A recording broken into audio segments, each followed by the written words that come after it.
ಅಮ್ಮನು ಇಲ್ಲದ ಆಸರೆ ಇಲ್ಲದ ಬೀದಿಯಲ್ಲಿದ್ದ ಹಸುಳೆಯ ಕಂಡು ಆ ಹೆಂಗರುಳು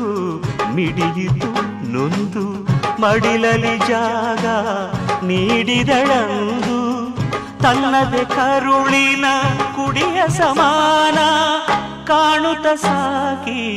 ಸಲಹಿದಳೆನ್ನ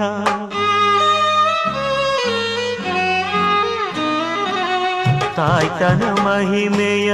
ವಿಶ್ವಕ್ಕೆ ತೋರಿದ ಮಾತೆಯೇ ನನ್ನ ಜನ್ಮಾನುಬಂಧ ಆಕೆಯ ಲಾಲಿಯ ಆಲಿಸಿ ಬೆಳೆದ ಧನ್ಯನು ನಾನೇ ಕೇಳೆನ್ನ ಕಂದ ಒಂದಾನೊಂದು ಊರಿನಲ್ಲಿ ಇದ್ದಳು ಮಮತೆಯ ತಾಯಮ್ಮ.